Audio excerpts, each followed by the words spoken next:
मैं ज्योतिषविद रामकृष्ण पांडे आपके समक्ष राहु का जो राशि परिवर्तन हो रहा है। राहु 23 सितंबर 3:55 पर वृष राशि में जा रहा है। इसका प्रभाव भारत या विश्व पे क्या पड़ने वाला है, इसके बारे में जिस समय भारत आज़ाद हुआ था 1947 में, उस समय भी राहु वृष राशि में था, उच्च की स्थिति में था, जिसके परिणाम स्वरूप भारत को आज़ादी प्राप्त हुई। उसके बाद लंबा संघर्ष भी देखने के लिए भारत को मिला। तो इस समय भी राशि परिवर्तन जो है राहु का हो रहा है भारत के समक्ष में। तो भारत के समक्ष जो राशि परिवर्तन हो रहा है, इस वर्ष कुंडली में शनि, वर्ष लग्न कुंडली में शनि का है। इसमें शनि उच्च अपने घर में बैठा हुआ है, मकर लग्न में वर्ष कुंडली चल रही है। इसमें जो है पंचम भाव में राहु का प्रवेश 23 सितंबर को हो रहा है, जो संतान का घर होता है, यहाँ के निवासियों का घर होता है, भारत माँ के बच्चों का घर होता है। राहु का राशि परिवर्तन यहाँ के संतान भाव पे यहाँ के निवासियों के लिए उत्तम होगा। धीरे धीरे वो अनेक समस्याओं से, स्वास्थ्य संबंधी समस्याओं जो घिरे हैं, यह बदलाव का एक समय लाएगा। राहु का राशि परिवर्तन एक तरह से यह भी इशारा कर रहा है कि शत्रु षड्यंत्र रच रहे हैं, शत्रु देश षड्यंत्र रचेंगे। ऐसी कई स्थितियाँ आएंगी, भारत चीन, भारत पाकिस्तान के युद्ध के नए मोड़ बनेंगे 2022 तक। लेकिन ऐसे कोई योग अभी तत्काल नहीं बन रहे हैं। भारत पाकिस्तान चीन में कोई युद्ध अभी 2021 में तो नहीं होने जा रहा है, यह आप मान के चलिए। हाँ, भारत का प्रभाव बढ़ेगा। भारत के साथ 5 सहयोगी देश मिल करके चीन पर दबाव बनाने में कामयाब रहेंगे। चीन की सीमा पर बार बार तनाव बढ़ेगा। जितना चीन तनाव बढ़ाएगा, भारत उतने ही जल्दी अपनी जमीन, जो खोई हुई बोने से अपनी जमीन है, उसको वापस लेता रहेगा। चीन चाह करके भी भारत से युद्ध नहीं कर सकता है, ऐसी स्थिति बन रही है। क्यों? क्योंकि शनि लग्न में है, उच्च का है।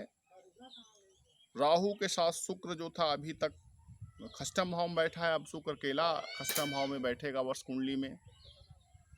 23 सितंबर के बाद शत्रु षड्यंत्र अधिक रचेगा, भारतीय प्रभाव अधिक रहेगा। 13 जनवरी 2021 तक की स्थिति भारत को आर्थिक, स्वास्थ्य से लेकर समस्याएं, जो समस्याएं हैं, वो बढ़ती दिख रही हैं। इस दौरान भारत को कई मोर्चों पर दबाव का सामना करना पड़ेगा। भारत डटा रहेगा, भारत हारेगा नहीं। 13 जनवरी 2021 के बाद भारत की स्थिति दिन प्रतिदिन सुधरती नजर आएगी। एकदम स्पष्ट शब्दों में कहना चाहता हूं, 13 जनवरी 2021 तक चीन भारत से युद्ध नहीं करेगा। 2021 की वर्ष कुंडली को देखने के बाद, जिसमें मंगल उसका स्वामी है, मेष लग्न कुंडली बन रही है, उसमें भी स्पष्ट दिखाया जा रहा है कि षड्यंत्र रचा जाएगा। षड्यंत्र देश के देशद्रोही ताकतें भी, देश के अंदर बैठी हुई देशद्रोही ताकतें भी भारत के खिलाफ रचेंगी, लेकिन उनकी हालत इतनी ज़्यादा नहीं रहेगी कि वह भारत से युद्ध कर सकें।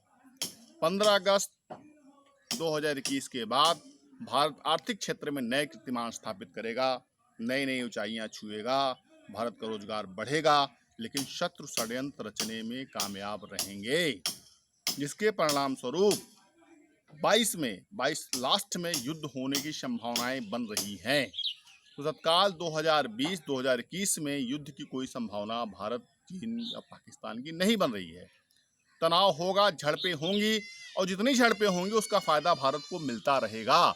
भारत जो है उस फायदे से अपनी जमीनों को वापस लेता रहेगा। हो सकता है कि इस दौरान पीओके का बहुत बड़ा हिस्सा भारत, अस्काई चीन का बहुत बड़ा हिस्सा भारत उस पर कब्जा करने में कामयाब रहे।